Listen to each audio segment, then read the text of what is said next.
બિલકુલ, આ તમે બહુ સારી વાત કરી અને તમારા માધ્યમથી લોકો વચ્ચે મૂકવી છે. કારણ કે મેં પણ ઘણા બધા લોકોના વિડીયો જોયા. લોકો એટલું લાઇટલી લે છે એક ન્યૂઝ એન્કરના કામને. એમને એવું લાગે છે કે એમના પાસે સામે એક ટેલિપ્રોમ્પ્ટર છે. એમને વાંચી લેવાનું છે, બહારથી સમાચાર આવ્યા છે અને લોકોને સાંભળી લેવાના છે. આટલું કામ નથી હોતું. જે બહારથી સમાચારો આવે 2 કે 3 લાઈનના હોય કે જે ફોર એક્ઝામ્પલ ભાવનગરમાં આ જગ્યા પર આ ઘટના બની. પછી એની આગળ પાછળ શું છે, એના પ્રત્યાઘાતો શું છે, એને શું કરી શકાય, લોકો સાથે તમે ફોન લાઈન પર સવાલો કરો છો, કોઈ તમે અધિકારીને સવાલો કરો છો, તમારે કેવી રીતે કઈ વસ્તુને બેલેન્સ કરવાની છે, લોકોની લાગણી ન દુભાય, તમારે આગળ કોઈ સરકાર પ્રત્યે કોઈ નેગેટિવિટી છે તે બહુ ઊંચી કક્ષાએ ન જાય, લોકો માટે અવાજ ઉઠાવો, એટલે બહુ બધું બેલેન્સ કરીને ચાલવું પડતું હોય છે.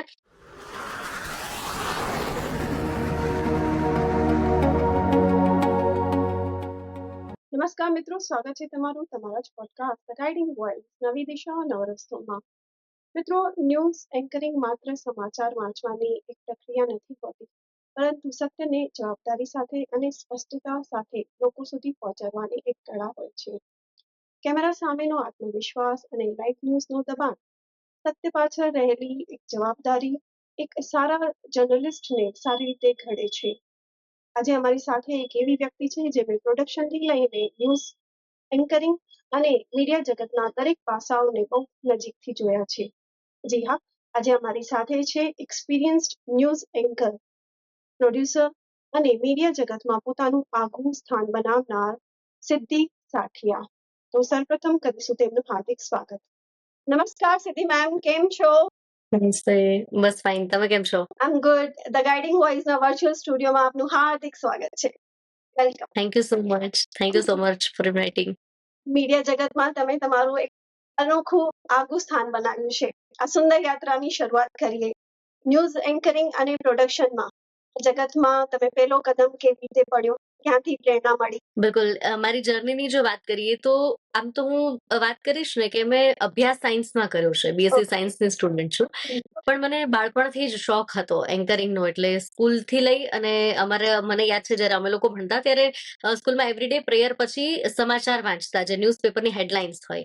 એટલે હું જ્યારે 3rd 4th સ્ટાન્ડર્ડમાં હતી ત્યારથી અમારી સ્કૂલમાં ન્યૂઝપેપર હું વાંચતી.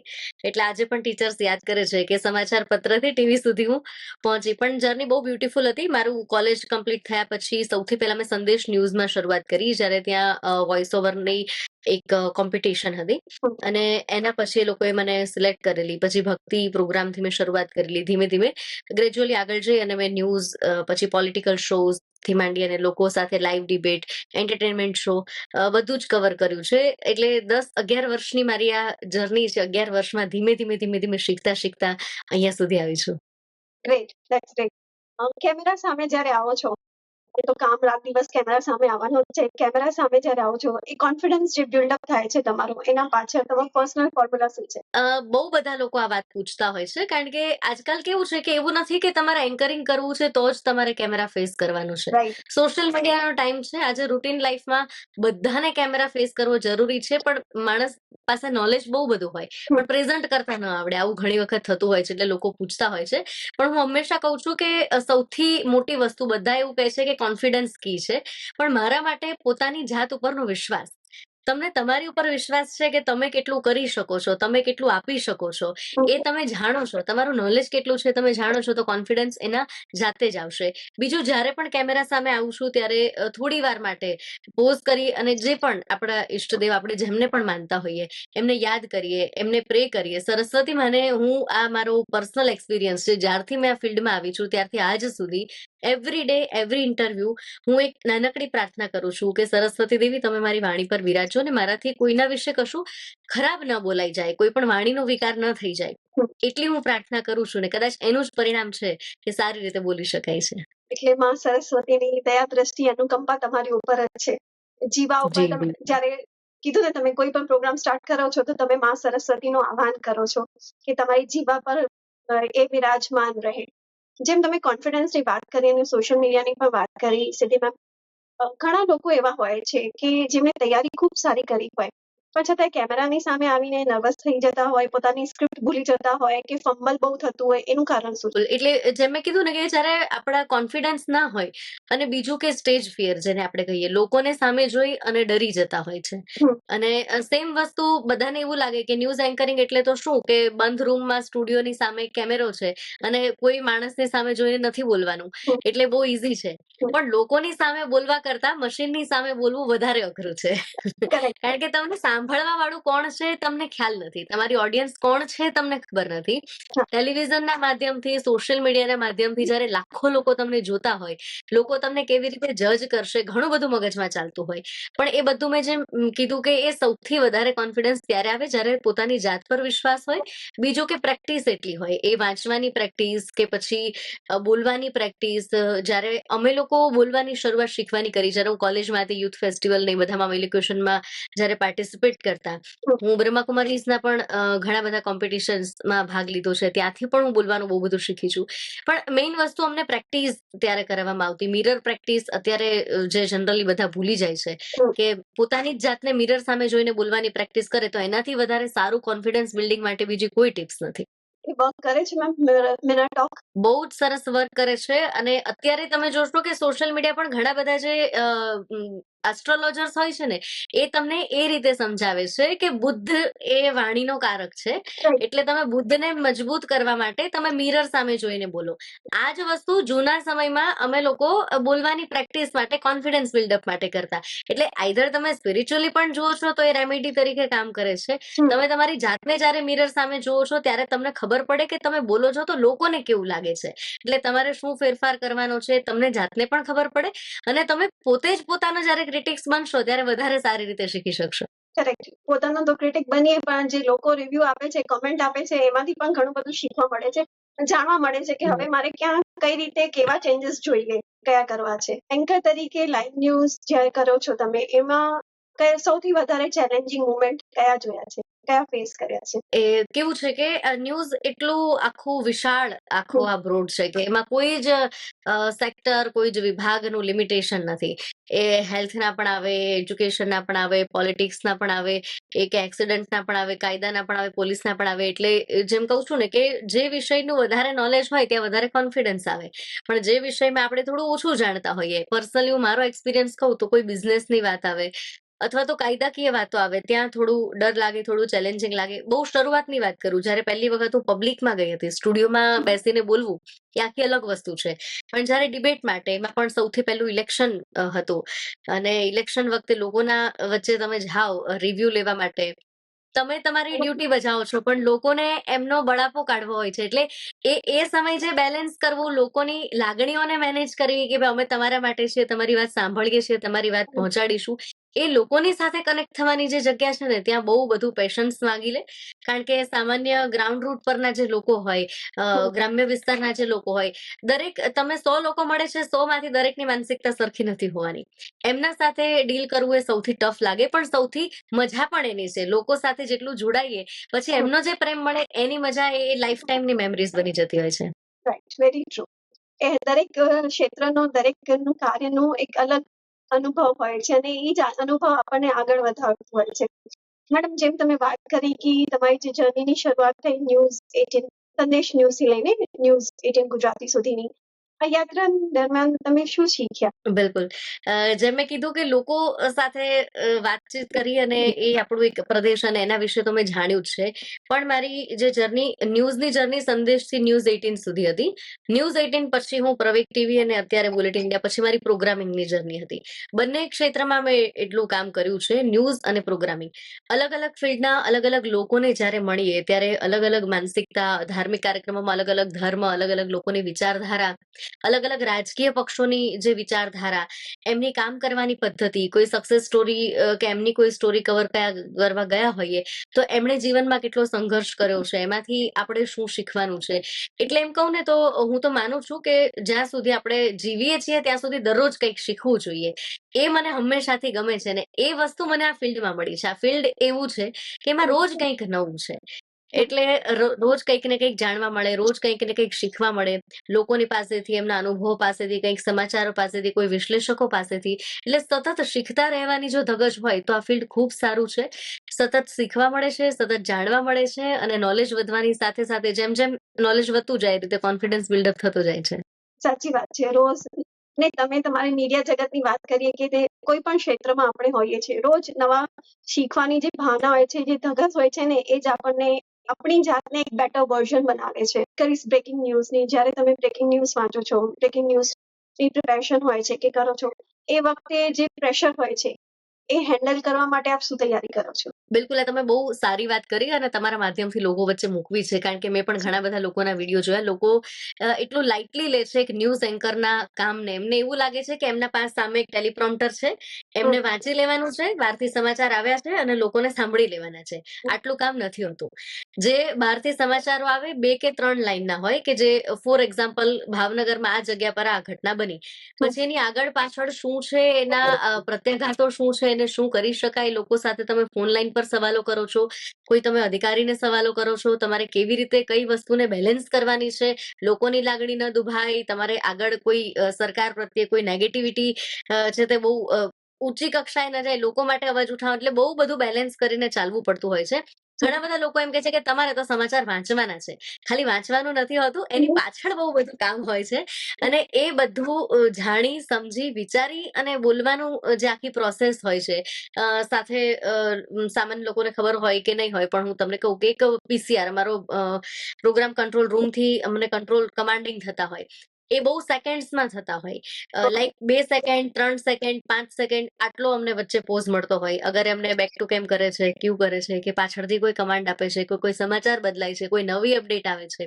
અમે કંઈ વાંચી રહ્યા છીએ, મગજમાં એ સમાચાર ગોઠવી રહ્યા છે, એના વિશેની માહિતી યાદ કરી રહ્યા છે કે આમાં બીજું શું કહી શકાય, શું પૂછી શકાય, શું કરી શકાય અને બીજી સાઈડ કમાન્ડ ચાલુ છે, જે કાનમાં ચાલુ છે. એટલે બહુ જ એકદમ પ્રેઝન્સ ઓફ માઇન્ડ સાથે ચાલવાની આ વસ્તુ છે અને એ બહુ જ તકેદારીથી આ વાત કારણ કે એક જવાબદારી હોય, કારણ કે આખું ગુજરાત તમને સાંભળી રહ્યું છે. જે વ્યક્તિ સાથે સમાચાર બન્યા છે એની ગરિમા તમારે જાળવવાની છે, જે પ્લેટફોર્મ પર બેઠા છો એની ગરિમા જાળવવાની છે અને તમે બોલી રહ્યા છો તમારે તમારી પ્રોફાઇલ પણ સાચવવાની છે.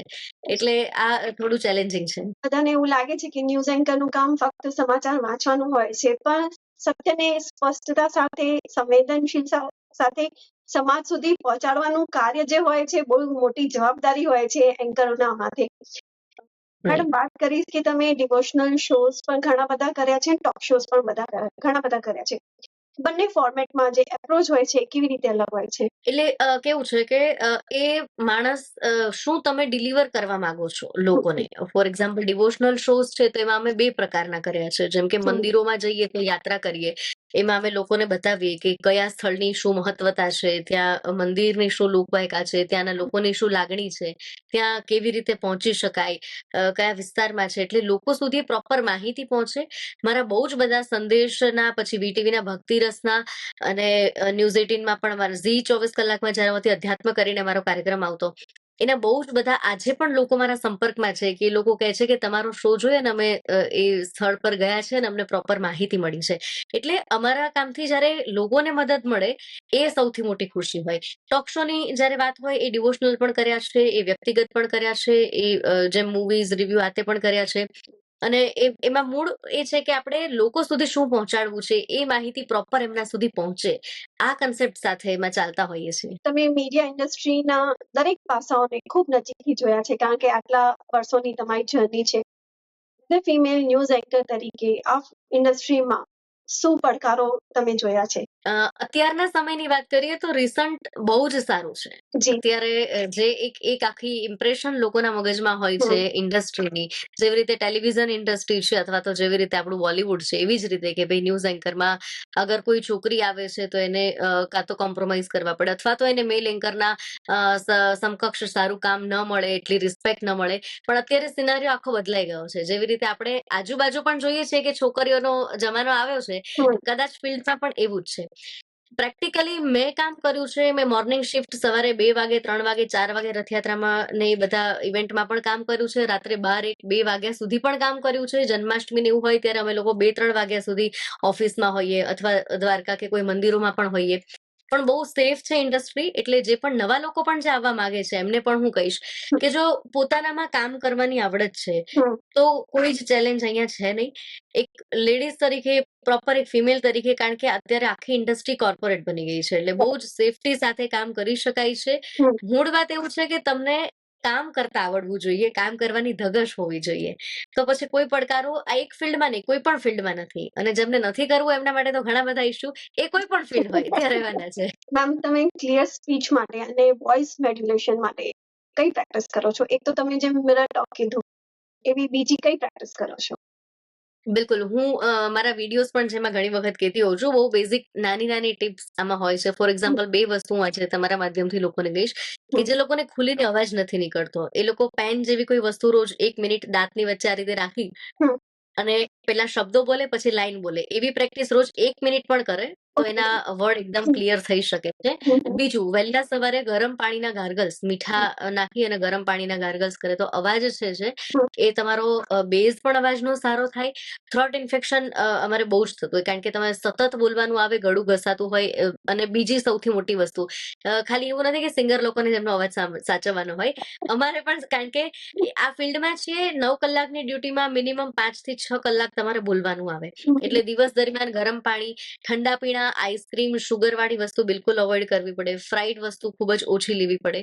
આવી નાની-નાની ટિપ્સ લોકોને એવું લાગે કે ખાલી યુટ્યુબ પર જોઈને બોલતા શીખી જઈશું, એવું નથી. લાઈફસ્ટાઈલનો ભાગ પણ એને બનાવવો પડે. જો ખરેખર સક્સેસ થવું છે, ખરેખર લાંબા ગાળાની આ જર્ની કરવી છે, જો ટૂંકા સમય માટે હોય તો ગમે તે કરી શકે. લાંબા ગાળા માટે જો આ વસ્તુ કરવી છે તો આ વસ્તુ થઈ શકે. બીજું કે ભાષા શુદ્ધિ આ ફિલ્ડમાં બહુ જરૂરી છે. શ, ક્યાં બોલવું, કેવી રીતે પોઝ લેવા, કઈ વસ્તુને કેવી રીતે તમારે બોલવી, કેવી રીતે પ્રેઝન્ટ કરવી. સમાચારની વાત કરીએ તો કોઈના મૃત્યુના સમાચાર છે કે ક્યાંક કોઈ ઉજવણીના સમાચાર છે, એ બંને વચ્ચેનો જે તમારા હાવભાવ, તમારે ક્યાં કેવી રીતે શું આપવા. કોઈના મૃત્યુના સમાચાર હસીને ન બોલી શકાય અને ક્યાંક કોઈ ઉજવણી છે તો એ તમારે ફ્લેટ ન વાંચી શકાય. એટલે આ બધા મોડ્યુલેશન્સ લોકોએ શીખવાની જરૂર છે કે ક્યાં કેટલું ભાર મૂકવું, ક્યાં અટકવું, કેવી રીતે બોલવું. અને એ અત્યારે બહુ બધા માધ્યમ અવેલેબલ છે. મારી ખુદની પણ યુટ્યુબ ચેનલમાં હું લોકોને શીખવું છું. અગર કોઈને જોડાવું હોય તો જોડાઈ શકે. એટલે એ બધું શીખવાની જરૂર છે. માત્ર વાંચતા આવડે એટલે સારા રીડર બની શકાય એવું નથી. એટલે ઘણું બધું માની લેતું હોય છે. એક સારા એન્કરને ઘડવું હોય તો ઘણી બધી બાબતો પર ધ્યાન રાખવું બહુ જરૂરી છે. બધાને જે દેખાય છે એકચ્યુઅલમાં, કહેવાય ને કેમેરા સામે જે દેખાય છે ને કેમેરા પાછળની સ્ટોરી બંને અલગ હોય છે. પહેલાના જમાનામાં જે ન્યૂઝ પ્રેઝન્ટેશન હતી ને અત્યારના સમયમાં જે ન્યૂઝ પ્રેઝન્ટેશન છે, બંનેમાં શું તફાવત દેખાય છે? બિલકુલ. પહેલા હું જ વાત કરું તો અમે પણ જ્યારે એનાલિટિકલ શો કરતા એટલે કોઈ એક વિષય પર અડધો કલાક સુધી પ્રોપર વિશ્લેષણ કરીને માહિતી આપતા અને લોકો સાંભળતા. અત્યારે એવું છે 1 મિનિટની રીલ પણ લોકોને ફાસ્ટ ફોરવર્ડ કરીને જોવી છે. એટલે હવે ટાઈમની સાથે એવું બદલાયું છે કે ઓછા સમયમાં વધારે કન્ટેન્ટ લોકોને જોઈએ છે. લોકોને એવી માહિતી જોઈએ છે જે એમને નથી ખબર, જે એમને જાણવી છે. અગર જે ખબર છે તમે બોલો છો તો લોકોને સાંભળવા. એટલે સતત કંઈક નવું ને નવું સોશિયલ મીડિયાના કારણે એટલું બધું અત્યારે વધી ગયું છે કે માણસોને સતત કંઈક નવું જોઈએ છે, સતત કંઈક જાણવું છે, સતત કંઈક જોવું છે. વિઝ્યુઅલી હવે બધાને રીચ જોઈએ છે. પહેલા એક જગ્યા પર બેસી અને વાંચી લે ન્યૂઝ એન્કર 10, 15, 20, 50 ન્યૂઝ તો લોકો સાંભળતા હતા.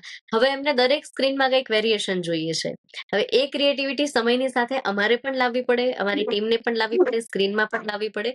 એટલે આ બદલાવ મને દેખાય છે કે જ્યારે એક સમયે અમે એક વિષય પર કે બે મુદ્દા કે 3 મુદ્દા લઈને અડધો કલાકનું બુલેટિન કરી દેતા. હવે લોકોને 1 મિનિટથી વધારે એક મેટર સાંભળવામાં રસ નથી. રાઈટ. બહુ ફાસ્ટ બધું ચેન્જ આવી રહ્યો છે. ને જેમ તમે કીધું ને 1 મિનિટ જે રીલ્સ બને છે એ હવે 60 સેકન્ડ, 30 સેકન્ડ એ પણ એમને 2-3 સેકન્ડ અગર ઇન્ટરેસ્ટિંગ ના લાગે તો સ્ક્રોલ થઈ જાય છે, રાઈટ? અને પહેલાના જમાનાની વાત કરું જ્યારે તમારા માટે સ્ટડી કરતી હતી, એવું ફીલ થતું હતું કે પહેલાના જમાનામાં જે એન્કર્સ હતા એ કેવું શાંતિથી બધું આમ સોફ્ટ સ્પોકન ને બધું. ત્યારે જો ન્યૂઝ આવે તો એકદમ ધૂમ ધડાકા સાથે જે વોઇસ મોડ્યુલેશનમાં જે ચેન્જીસ છે એ પણ હું નોટિસ કરતી હતી કે પહેલાના સમયમાં જે ન્યૂઝ એન્કર હતા કેવી રીતે બોલતા હતા, અત્યારે કેવી રીતે વંચાય છે. There is lot of difference. શું કહેશો? યસ. બિલકુલ, બહુ જ સાચી વાત છે. એટલે પહેલા આપણા મગજમાં જ્યારે આપણે લોકો હતા, જેમ તમે વાત કરી, જ્યારે હું ન્યૂઝ ઇન્ડસ્ટ્રીમાં નથી આવી, જ્યારે ભણતી હતી, ત્યારે સમાચારની ઇમ્પ્રેશન કેવી હોય કે સાડી પહેરીને એક બેન બેઠા છે, ખૂબ જ શાંતિ, ખૂબ જ સૌમ્યતા, જે દૂરદર્શન આપણા મગજના મગજ એ ફિટ છે. બહુ જ was સારી recalling pattern. that only when I was studying એવી about, when I was recalling those things only, those memories only. Yes, we used to watch in the way very soft spoken, and nowadays it's not soft spoken. બિલકુલ. ત્યારે લોકોને માહિતી જાણવી હતી કે શાંતિથી સાંભળે. અત્યારે લોકોને કંઈક ઇન્ટરેસ્ટિંગ જોઈએ છે. અત્યારે કંઈક એવું જોઈએ છે કે જેમને પકડી રાખે. અગર 1 મિનિટ પણ તમારું છે તે મોડ્યુલેશન કે તમારી વાત કે તમારી જે મેટર છે કોઈ રિપીટ થાય છે તો વોચર્સ છે એ જતા રહે છે, વ્યુઅર્સ જતા રહે છે. એનું કારણ એવું પણ છે કે પ્લેટફોર્મ બહુ બધા વધી ગયા છે. જેમ તમે પહેલાની વાત કરી 2, 3, 5 ન્યૂઝ પ્લેટફોર્મ્સ જે સારા હતા, અત્યારે બહુ જ બધા, અને સોશિયલ મીડિયા પર, યુટ્યુબ પર, ડિજિટલ પ્લેટફોર્મ એટલા બધા થઈ ગયા છે. સેટેલાઇટ ચેનલો એટલી બધી થઈ ગઈ છે, બધી જ લેંગ્વેજમાં એટલી ચેનલો થઈ ગઈ છે, એટલે એટલા ઓપ્શન છે લોકો પાસે કે એક જગ્યા પર ટકી રહેવું એ લોકોને પણ નથી ગમતું, અને એટલે લોકોને ટકાવી રાખવા માટે કંઈક ને કંઈક મોડ્યુલેશન અમારે પણ કરવું પડે છે. કરેક્ટ. એટલે કોમ્પિટિશન બહુ વધી ગયું છે, એટલે એ પ્રમાણે પણ આપણને સમય સાથે પેસ રાખીને પણ ચાલવું પડે. રિપોર્ટિંગ અને કોન્ટેન્ટ રાઇટિંગ બંને આ કરો છો, જે બંને સ્કિલ્સ છે તમારી અંદર. બંનેમાંથી સૌથી વધારે સેટિસ્ફેક્શન તમને ક્યાં મળે છે? બિલકુલ, સેટિસ્ફેક્શનની વાત કરીએ તો રિપોર્ટિંગમાં મળે છે. પણ સ્ક્રિપ્ટિંગ પણ એટલું જરૂરી છે. અત્યારે લોકોને એવું જ છે કે જે લોકો નવા અત્યારે જર્નલિઝમ ભણતા હોય છે, કે જેમને એન્કર બનવું હોય છે, કે એન્કરિંગ શીખતા હોય છે, કે એન્કરિંગ શીખી જાય, બોલતા આવડી જાય એટલે આપણે સ્ક્રીન પર જઈ અને જે લોકોએ લખ્યું છે એ વાંચીને આવી જઈશું, બોલીને આવી જઈશું. પણ પોતે લખેલું બોલો અને બીજા તમને આપે વાંચો, એમાં જમીન આસમાનનો ફરક પડે છે. સાંભળવાવાળા વ્યક્તિને પણ ખબર પડે છે કે આ વ્યક્તિ એના નોલેજથી બોલી રહી છે કે બીજાએ આપેલું વાંચી રહી છે, એટલે એની બહુ ઇમ્પેક્ટ પડતી હોય છે. એટલે હું એવું પણ કહીશ તમારા માધ્યમથી લોકોને એવું ગાઈડ કરવા માંગીશ કે અગર તમારે સારા એન્કર બનવું છે તો પહેલા સારા શ્રોતા બનવું પડશે અને સારા લેખક પણ બનવું પડશે. પહેલા લખતા શીખવું પડશે, પછી બોલતા શીખાશે. ઓકે, આ ત્રણેય વસ્તુઓ બહુ ઇમ્પોર્ટન્ટ છે. પહેલા લિસનર, સારા શ્રોતા બનવા બહુ જરૂરી છે, અને એના પછી લેખન, જે આપણને જ્યાં રાઇટિંગથી આપણા કમ્યુનિકેશન સ્કિલ્સ ડેવલપ થાય છે. મેમ, રાઈટ, બહુ જ થાય છે. અચ્છા. લોકોને એવું હોય છે કે નથી, પણ એ બહુ જ હેલ્પ કરે છે, કારણ કે જ્યારે તમે લખો છો ત્યારે ફોકસથી તમે વાતને સમજો છો, જાણો છો, તમે વાક્ય રચનાઓને સમજો છો.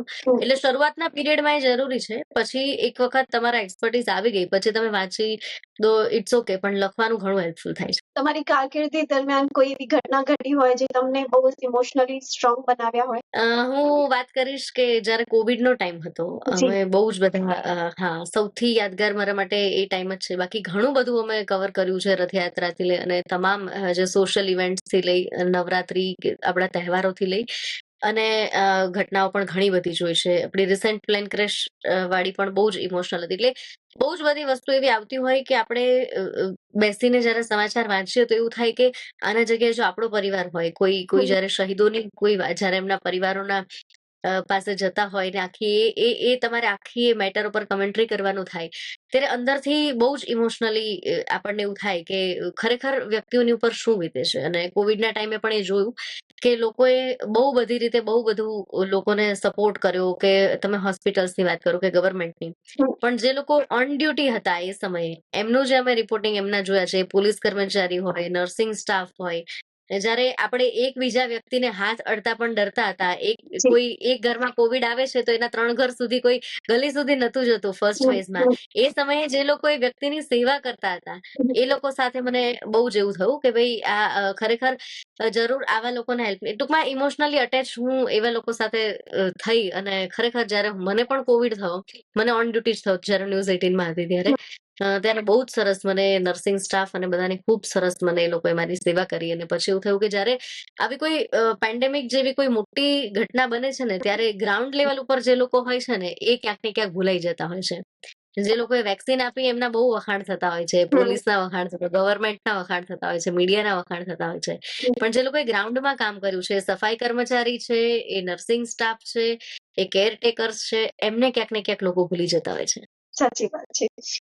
યંગ જર્નલિસ્ટને તમે ધ ગાઈડિંગ વોઇસના મંચ દ્વારા શું સુંદર અને મહત્વની સલાહ આપવા માંગશો? બિલકુલ, જેટલા પણ લોકો અત્યારે જર્નલિઝમ સ્ટડી કરી રહ્યા છે, એમને મીડિયામાં આવવું છે, either copy editor, either anchor, either video editor, કોઈ પણ ફિલ્ડમાં.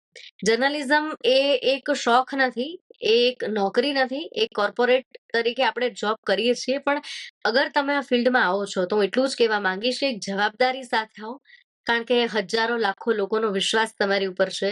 તમે જે માહિતી એમના સુધી પહોંચાડો છો એને તમે ખાતરી કરી, અને કારણ કે અત્યારે ફેક જર્નલિઝમ એટલું બધું વધી ગયું છે, એટલે એક જવાબદારી સાથે આ ફિલ્ડમાં આવો. બીજું કે જેમ મેં કીધું કે જેમને પણ એન્કર બનવું છે, માત્ર બોલવાનું શીખવાથી એન્કર નહીં બનાય. વાંચન પણ એટલું વધારવું પડશે, લેખન પણ વધારવું પડશે, એક સારા લિસનર બનવું પડશે, પછી સારું આપણે એન્કરિંગ શીખી શકાશે. ભાષા શુદ્ધિ, વોકેબ્લરી ત્યારે જ આવશે જ્યારે વાંચન એટલું હશે. આપણે આપણું સાહિત્ય ભૂલી ગયા છે, માતૃભાષા ભૂલી ગયા છે. અત્યારે બધાને એવું છે કે જેને અંગ્રેજી આવડતું હોય ને એ બહુ હોશિયાર છે. રાઈટ. પણ આપણો બેઝ, આપણી મૂળ, આપણી માતૃભાષા પણ આપણને એટલી આવડવી જોઈએ, અને એના માટે એટલું સન્માન ને એનામાં એટલું વાંચન હોવું જોઈએ. કારણ કે જે ભાષામાં આપણે મોટા થયા છીએ, જેમાં આપણે સમજીએ છીએ, એ ભાષાને આપણે પહેલા માન આપવું જોઈએ. હું આજકાલની જેટલી પણ જનરેશન્સ છે એમને હું કહેવા માંગુ. ખૂબ સુંદર વાત કહી કે આજકાલ એવો ટ્રેન્ડ બની ગયો છે કે જેને ઇંગ્લિશમાં બોલતા આવડતું હોય છે હાઈલી એજ્યુકેટેડ, પણ આપણી માતૃભાષા પ્રત્યે આપણને ગૌરવ હોવું જોઈએ, અને રોજિંદા જીવનમાં પણ એને આપણે બોલતા થઈએ. કારણ કે મેં ઘણીવાર એવા પેરેન્ટ્સને પણ જોયા છે જે બહાર જાય એટલે ઈ પોતાની ભાષામાં નથી વાતચીત કરતા, એ કમ્યુનિકેશન ઇંગ્લિશમાં જ હોય છે. ખબર નહીં, બહાર પબ્લિક પ્લેસમાં એવું ટ્રેન્ડ થઈ ગયું છે કે શું, કે આપણી માતૃભાષામાં બોલવાનું જ ન હોય. વાત કરીશ તમારા લાઈફની કે આ સુંદર યાત્રા જે તમારી મીડિયા જગતમાં છે, એન્કરિંગ પછી હવે ભવિષ્યમાં શું ગોલ છે તમારો? અત્યાર સુધી આટલા વર્ષોથી મેં મીડિયામાં ખૂબ સેવા આપી. મારી અત્યારે દીકરી પણ છે નાની. અત્યારે બસ મેં જેમ તમને કીધું કે મારી ઈચ્છા એવી છે, જેમ તમે કીધું કે લોકો અત્યારે માતૃભાષાથી દૂર થઈ ગયા છે. સૌથી વધારે ચિંતા મને એ બાળકોની થાય કે જેમના ઘરમાં દાદી, દાદા, નાના, નાની બધા વડીલો શુદ્ધ ગુજરાતી, આપણી દેશી ભાષા બોલે છે. મમ્મી પપ્પા એ તમે જેમ કીધું એમ દેખાવમાં અંગ્રેજી, ગુજરાતી બધું મિક્સ બોલે છે.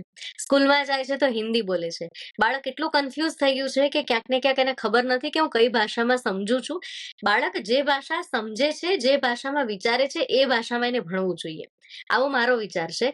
તો એ બેઝિક કન્સેપ્ટ શીખી શકે. હાયર એજ્યુકેશન ભલે અંગ્રેજીમાં કરે, પણ બાળકનો જે પાયો છે એને માતૃભાષામાં શીખવવો જોઈએ. એટલે બે કામ મારે ભવિષ્યમાં કરવા છે. એક, હું એન્કરિંગ શીખવાનું તો મેં શરૂ કર્યું છે હું મારા માધ્યમથી, કે જેટલા પણ વધારે લોકોને બોલતા, જેમ મેં પહેલા પણ કીધું કે ખાલી ટીવી પર આવવું એને એન્કરિંગ શીખવાની જરૂર નથી. આજે કોર્પોરેટ ફિલ્ડ હોય, આઈટી ફિલ્ડ હોય, મેડિકલ ફિલ્ડ હોય, ડોક્ટર છે, એન્જિનિયર છે કે આર્કિટેક્ટ, કોઈ પણ ફિલ્ડમાં તમે હોય, જેટલું તમને કમ્યુનિકેશન આવડશે, બીજા લોકોને તમારી વાત કન્વિન્સ કરતા આવડશે, એટલો તમારો બિઝનેસ કે તમારું કામ વધારે સારું થશે. પ્રેઝન્ટેશન પણ આપવું છે ઓફિસમાં, બધી જ જગ્યાએ કમ્યુનિકેશન સ્કિલ જરૂરી છે.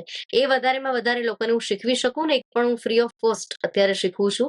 અને માતૃભાષાને પણ હું વધારેમાં વધારે પ્રમોટ કરી શકું, લોકોને જાગૃત કરી શકું કે અંગ્રેજી શીખવો ખૂબ જરૂરી છે. શીખો. હું પણ એની સાથે સહમત છું. હું અંગ્રેજીમાં પણ જ્યાં પણ મારી કોલેજોમાં હું ગેસ્ટ લેક્ચરમાં જાઉં, અંગ્રેજીમાં શીખવું છું લોકોને. પણ કહું છું કે પહેલા તમે માતૃભાષા શીખો. તમે માતૃભાષા તમને પ્રોપર તમે એમાં શીખી ગયા છો, વાંચો છો, બોલો છો, તમારા બાળકોને શીખવી શકો છો, પછી તમે અંગ્રેજી શીખો. માં અને માસી જેવું છે કે માસી ભલે ગમે તેટલી ગમતી હોય, પણ માને ન ભૂલી શકાય. કોઈ પણ ભાષા સેકન્ડ લેંગ્વેજ આપણે લર્ન કરતા હોઈએ એ માસી, અને બંનેનું મહત્વ એટલું જ છે. ને તમે બિલકુલ. જેમ કીધું ને, પબ્લિક સ્પીકિંગ કોર્સ કે કમ્યુનિકેશન સ્કિલ્સ એ માત્ર જર્નલિઝમ ક્ષેત્રમાં નહીં, પણ કોઈ પણ ક્ષેત્ર, કોર્પોરેટ હોય કે એજ્યુકેશન ફિલ્ડ હોય, કોઈ પણ ક્ષેત્રમાં, અને એક માણસને ઈ કળા આવડવી જોઈએ. શું લાગે છે મેમ કે કઈ રીતે આ જન્મજાત હોય કે આપણે લર્ન કરી શકીએ છીએ, શીખી શકીએ છીએ? ના, કોઈ પણ માણસ શીખી શકે છે. કોઈ જન્મજાત કળા નથી. જેમ આપણે કહીએ કે સિંગિંગ છે, કે ભગવાને સારો અવાજ આપ્યો હોય એ ગાઈ શકે. એક્ટિંગ છે એ માણસ શીખે, પણ એની અંદર મૂળ એ ભાવો હોવા જોઈએ તો કરી શકે. પણ બોલવાની વસ્તુ એવી છે કે જો પ્રોપર પદ્ધતિથી તમે શીખો, પ્રોપર પ્રેક્ટિસ તમે કરો, પ્રોપર તમે વાંચન કરો, અને એક સારા ગાઈડન્સ સાથે તમે શીખો, તો કોઈ પણ વ્યક્તિ સારી રીતે બોલતા શીખી શકે છે. કોઈ પણ વ્યક્તિનો કોન્ફિડન્સ બિલ્ડઅપ થઈ શકે છે, પર્સનાલિટી ડેવલપ થઈ શકે છે. કોઈ જ અઘરી વાત નથી, અને કોઈ પણ ઉંમરે શીખી શકે છે. એવું નથી કે હવે તો મારી જિંદગી ગઈ, મારા 30-40 થઈ ગયા, છોકરાઓ મોટા થઈ ગયા, હવે મારે શીખીને ક્યાં જવું છે. પણ કોઈને નથી ખબર કે ક્યારે શું થવાનું છે. આપણે જોઈએ છીએ અત્યારે કેટલું અનસર્ટેનિટી આખા વર્લ્ડમાં છે. ગમે ત્યારે ગમે તે વસ્તુ થાય છે. જોયા છે મેં 50 વર્ષની ઉંમરના મા બાપને પણ એકલા થતા જોયા છે હાદસામાં જતા. એટલે ક્યારે તમને કોન્ફિડન્ટ થવાની, ક્યારે ઇન્ડિપેન્ડન્ટ થવાની જરૂર પડે નક્કી નથી. એટલે બધા જ લોકોએ એટલું તો શીખવું જ જોઈએ કે લાઈફમાં ક્યારે આપણે કોઈના પર ડિપેન્ડન્ટ ન રહીએ, પોતાની રીતે કંઈક કરી શકીએ, એટલું તો શીખવું જ જોઈએ. સાચી વાત છે. તમે સમાચારો અને પોલિટિકલ ડિબેટ પણ કરી છે. શું લાગે છે તમારા મંતવ્ય એક સાચા રાજકારણી કોણ હોય છે? બિલકુલ બહુ જ ગંભીર પ્રશ્ન તમે કર્યો અને અત્યારે જરૂરી છે કારણ કે યુથ અત્યારે વધારે જોઈ રહ્યું છે. મારે એટલા માટે આ કહેવું છે હા. કે અત્યારે જે આપણી ઇન્ડિયાની પોઝિશન છે ને, બહુ જ સારી પોઝિશન પર આપણે છીએ. વર્લ્ડ આખામાં અનસર્ટેનિટી છે. આપણી આજુબાજુના દેશ, તમે નેપાળ, શ્રીલંકા, બાંગ્લાદેશ, ક્યાંય પણ જો નથી પોલિટિકલ સ્ટેબિલિટી, નથી તેના યુથ ને કોઈ એટલું જેનઝી જેમ કહીએ, જેમ નેપાળમાં તો આખો દેશ સળગાવી દીધો, ઈરાન ઈરાકની પરિસ્થિતિ. એટલે વિશ્વના દેશોને જોઈએ તો એવું લાગે કે આપણે બહુ સારી પોઝિશન પર છીએ. જી, હવે આગળના સમયમાં એને ટકાવી રાખવું એ આજના યુથના હાથમાં છે. હાથમાં છે. આજનું જનરેશન એવું માને છે કે રાજકારણ એ પૈસા કમાવાનું માધ્યમ છે, કે રાજકારણ પાવર માટેની વસ્તુ છે, પણ એવું નથી.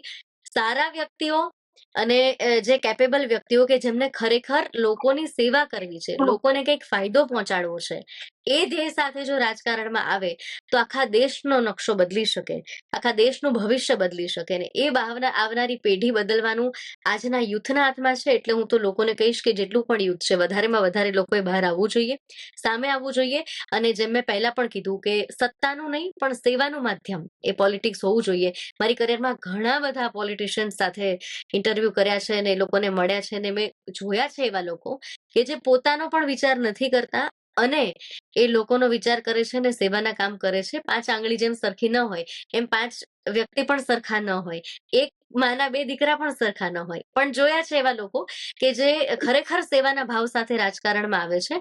અને એ જ હોવું જોઈએ. રાજકારણ એ મેં જેમ પહેલા કીધું કે સત્તાનું નહીં પણ સેવાનું માધ્યમ હોવું જોઈએ. સાચી વાત છે. Who is your guiding voice? હું જો બહુ જ સાચી વાત કહું તો હું મારા પોતાના પર તો મને એટલો વિશ્વાસ છે જ. મારા ઈષ્ટદેવ પર મને વિશ્વાસ છે. હું બહુ જ સ્પિરિચ્યુઅલ, હું બહુ જ માનસિકતા ધરાવું છું અને એવરી ડે હું મારા જે ઈષ્ટ છે એમની પૂજા કરું છું, મેડિટેશન કરું છું, એમને યાદ કરું છું. અને સૌથી મોટો સપોર્ટ મને મારા મમ્મીનો બાળપણથી જ, મારી ભાષા શુદ્ધિથી માંડીને બધો જ એમનો મળ્યો છે. પણ જેમ તમે ગાઈડિંગ વોઇસ કીધું, એ મને લાગે છે કે કદાચ ઈશ્વરની દેન છે કે મને અંદરથી હવે એ પુણ્ય કર્મ કહો મારા, કે પાસ્ટ લાઈફના કર્મો કહો, કે પછી અત્યારનું મારું જે સ્પિરિચ્યુઅલ મારું જેટલું પણ લર્નિંગ છે એ કહો, પણ મને અત્યારે બહુ જ એ ગાઈડન્સ અંદરથી જ. અને સ્પેશિયલી હું મેડિટેશન જ્યારે કરું છું, અત્યારે જે પ્રમાણે આખો ટ્રેન્ડ થઈ ગયો છે ને કે મેડિટેશન પેલું આમ સ્ટેટસ સિમ્બોલ માટે, યોગા માટે અને એના માટેનું નથી, પણ ખરેખર જો પ્રોપર વેથી કરીએ તો તમારા પોતાના આત્માના અવાજથી વધારે બીજું કોઈ જ ગાઈડન્સની તમને જરૂર નથી. પોતાની જાત સાથે જ્યારે કનેક્ટ થઈએ અને પછી જે સાચું જાણવા મળે, કારણ કે દુનિયામાં ગમે એને આપણે ગમે તેટલું ખોટું કહી શકશું, કે એક આપણે જેમ કહીએ ને કે ચહેરા પર આપણે મોહરું પહેરીને આપણે બીજાના સામે બતાવી શકશું, પણ પોતાની જાત પાસે જ આપણે 100% ટ્રાન્સપરન્ટ છીએ. અને એ ટ્રાન્સપરન્સી જ્યાં હોય ત્યાંથી જ તમને સૌથી વધારે ગાઈડન્સ મળે. અને એ જ પોતાના સેલ્ફ છે. એટલે હું તો જેટલા પણ લોકો છે એને કહીશ કે પોતાની જાત સાથે પ્રામાણિક બનો. પોતાની જાત કોઈ પણ વહેમ જે કહે ને, વહેમમાં નહીં રહેવાનું. અને પોતાની જાતને આપણે જેટલા પ્રામાણિક બનીશું એટલું આપણને ખરેખર ખૂબ જ ગાઈડન્સ મળતું રહેશે, ભગવાન પાસેથી, યુનિવર્સ પાસેથી, પોતાના આત્મા પાસેથી. ખૂબ સુંદર વાત કહી કે જેમ તમે કીધું ને કે પોતાની સાથે વાત કરવી અને યુનિવર્સ સાથે કનેક્ટ થવું. જે સમય જે છે ને એ બહુ ફાસ્ટ જઈ રહ્યું છે. એમાં માણસ સવારથી લઈને સાંજ સુધી ખાલી દોડી રહ્યો છે અને એમાં એ આખા જગતથી તો કનેક્ટ થઈ જાય છે, પણ સ્વયંથી કનેક્ટ થવામાં એ ક્યાંક કચાશ આવી રહી છે આજે. જેમ તમે કીધું ને, ટ્રુ સ્પિરિચ્યુઅલ નોલેજ જે હશે, ટ્રુ સ્પિરિચ્યુઅલ લર્નિંગ જે હશે ને, એ સેલ્ફ ટોક કરતા જરૂર શીખવાડશે. અને ક્યાંક ને ક્યાંક એ જ આપણને ગાઈડ કરશે કે આપણો જે બેડ સિચ્યુએશન્સ હોય છે, કે ખરાબ સમય હોય છે, એ આપણની અંદરની આત્મા છે ને એ જ આપણને રાહ બતાવતી હોય છે. એટલે સેલ્ફ ટોક હું પણ સમજુ છું કે એ બહુ જરૂરી છે. બિલકુલ. વોટ ઇઝ યોર સક્સેસ મંત્ર? બિલકુલ, જેમ મેં પહેલા જ કીધું કે સૌથી પહેલો મંત્ર તો એ છે કે પ્રેક્ટિસ, પ્રેક્ટિસ, પ્રેક્ટિસ.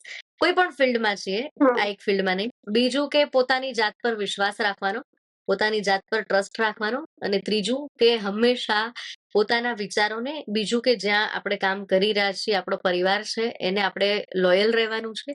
આ 3 વસ્તુ, જ્યાં પ્રામાણિકતા હશે, જ્યાં સત્ય હશે, જ્યાં ક્લેરિટી હશે, ત્યાં સફળતા આપોઆપ આવશે. હવે સિદ્ધિ મેમ, આપણે રેપિડ ફાયર રાઉન્ડ ક્વેશ્ચન્સ રમીશું. હું તમારા માટે એક ઝટપટ ક્વેશ્ચન વાંચીશ અને તમારા મનમાં જે પહેલો વાક્ય અથવા શબ્દ આવે એ તમારે કહેવાનું છે. રેડી? ડન. મોર્નિંગ પર્સન કે night owl? Morning person. Very good. Scripted news કે લાઈવ બ્રેકિંગ ન્યૂઝ, શું વધારે ગમે છે? Live news. કેમેરા સામે નર્વસનેસ કે એક્સાઇટમેન્ટ? એક્સાઇટમેન્ટ વધારે હોય છે મને. બુલેટિન કે talk show? Talk show. Tea કે coffee during newsroom hours? Tea. Mic on થાય ત્યારે સૌથી પહેલા શું યાદ આવે છે? સૌથી પહેલા મને યાદ આવે છે મારા ભગવાન. હું ઇષ્ટદેવ. તમારા માટે જવાબ કહેવાની હતી કે માં સરસ્વતી તમને યાદ આવે છે. યસ એક્ઝેક્ટલી એ જ છે જે મેં સરસ્વતી કીધું. સોશિયલ મીડિયા પ્રેશર કે પાવર? જો સાચી રીતે યુઝ કરીએ તો પાવર. સ્ટુડિયો લાઇટ્સ કે ground reporting? Ground reporting. Dream interview શું છે? પોલિટિશિયન, એક્ટર કે કોમન સિટીઝન? Common citizen. ક્યારેક એવું વિચાર્યું હતું મેમ કે આ ક્ષેત્રમાં ન હોત તો ક્યાં હોત? ના બિલકુલ વિચાર બહુ શરૂમાં આવ્યો હતો અને હું કદાચ મેં તમને શરૂઆતની મારી જર્નીમાં ન કીધું જેમ હું બીએસસી સાયન્સની સ્ટુડન્ટ છું. 12th સાયન્સમાં મારે બહુ જ સારા માર્ક્સ હતા. મને ગવર્મેન્ટ મેડિકલ કોલેજ અમદાવાદ બીજે મેડિકલમાં મને સારું એડમિશન મળતું હતું. ઘરમાં બધાની ઈચ્છા હતી કે હું ડોક્ટર બનું. એટલે કદાચ જો આ ફિલ્ડમાં ન હોત તો એક સારી ડોક્ટર હોત. પણ મેં મારા ઈચ્છાથી મને ત્યારે અંદરથી જેમ મેં કીધું ને આત્માનો અવાજ એટલા સારા મારા માર્ક્સ રિઝલ્ટ અને જ્યારે લોકોને એ સમયે ઓફલાઈન એડમિશન પદ્ધતિ હતી એટલે લોકો બહારગામથી અમદાવાદ આવીને ધક્કાઓ ખાય પછી એડમિશન મળે ન મળે. મને સામેથી ગવર્મેન્ટ કોલેજમાં મળતું હતું. પરિવારનો પણ પ્રેશર હતું કે ડોક્ટર બન.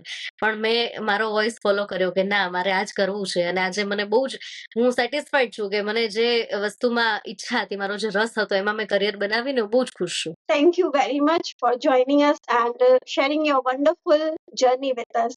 આજે ખૂબ સીધી મેમ જાણવા મળ્યું છે, શીખવા મળ્યું છે. કહેવાય છે ને કે કેમેરા સામે જે તમારો સુંદર ચહેરો દેખાય છે, આત્મવિશ્વાસ દેખાય છે, પણ કેમેરા પાછળની જે મહેનત છે, જે સત્ય સાથે ઊભા રહેવાની જવાબદારી છે, એ આજે દેખાઈ આવી. તો આ લર્નિંગ છે ઘણા યુવા એન્કર્સને, જર્નલિસ્ટને આજના એપિસોડમાંથી ઘણું બધું શીખવાને જાણવા મળશે. તમારો દિલથી ખૂબ ખૂબ આભાર. Thank you. Thank you so much.